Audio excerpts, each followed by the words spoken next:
Yuta কেনজাকুর curse technique ব্যবহার করে গোজোর body নিয়ে ফিরে এসেছে আর এখন সুকুনার সাথে লড়াই করবে। কিন্তু প্রশ্ন হলো ইউটা কি সুকুনাকে হারাতে পারবে?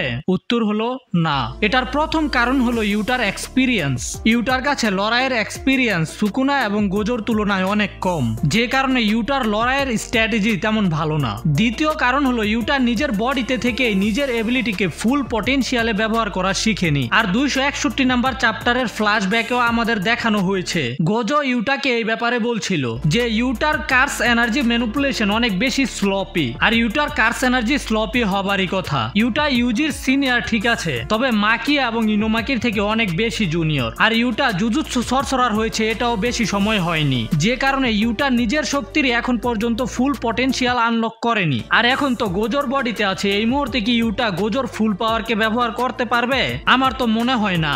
কিন্তু তারপরেও ধরো ইউটা গোজোর ফুল পাওয়ারকে ব্যবহার করতে পারছে 6 সাইজের কারণে, কিন্তু সেটাও কতক্ষণ? 5 মিনিট পরে কি হবে সেটা ইউটা নিজেও জানে না। আর বর্তমানে ইউটা সুকুনার এগেনস্টে ডোমেন ফাইটে জিতে যাবে এটা তো শিওর। আর এরপর প্রবাবলি ইউটা ইউজি তোদো একসাথে ফাইট করবে সুকুনার সাথে, আর হতে পারে মাকি এবং বাকিরাও ফাইটে জয়েন করবে। আর এখানে রিকাকেও ভুলে গেলে হবে না, কারণ ইউটা যেখানে রিকা সেখানে। তবে এখানে কনফিউশন হলো রিকা কি গোজোর বডিতে থাকে ইউটাকে ফলো করবে নাকি? তবে ভাই তুমি যাই বলো না কেন, এই ফাইটে যদি আমি কাউকে মিস করে থাকি সেটা হলো তাকাবা। তাকাবার স্টাইলই অন্যরকম, কিন্তু তারপরেও সুকুনার কাছে এখনো একটা না দুইটা অ্যাডভান্টেজ আছে। একটা হলো প্লট আর্মার, আর দ্বিতীয় হলো কেনজাকুর ট্রাম কাট মানে মার্জার। যদি প্লট আর্মার হয় তাহলে আমরা জানতে পারবো সুকুনা এখন পর্যন্ত হোল্ড ব্যাক করছিল, যেটা হওয়ার চান্স অনেক বেশি কম আমার মনে হয়। ভাই যদি এমন হয় তাহলে কাহিনীতে আর দম থাকবো না, অথবা সুকুনা আবারও কোনো বাইন্ডিং বাওয়ের ব্যবহার করে নিজেকে হিল করে নিবে।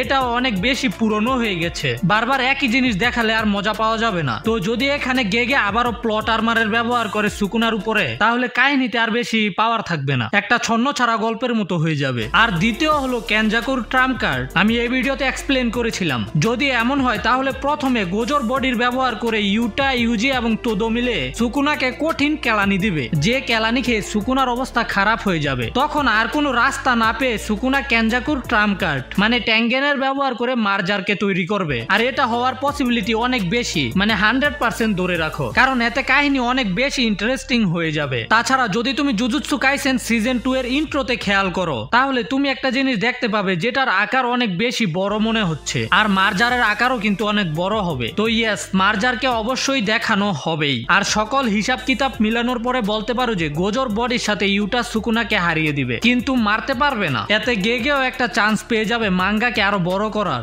আর মাঙ্গার যত বেশি চ্যাপ্টার বের হবে তত বেশি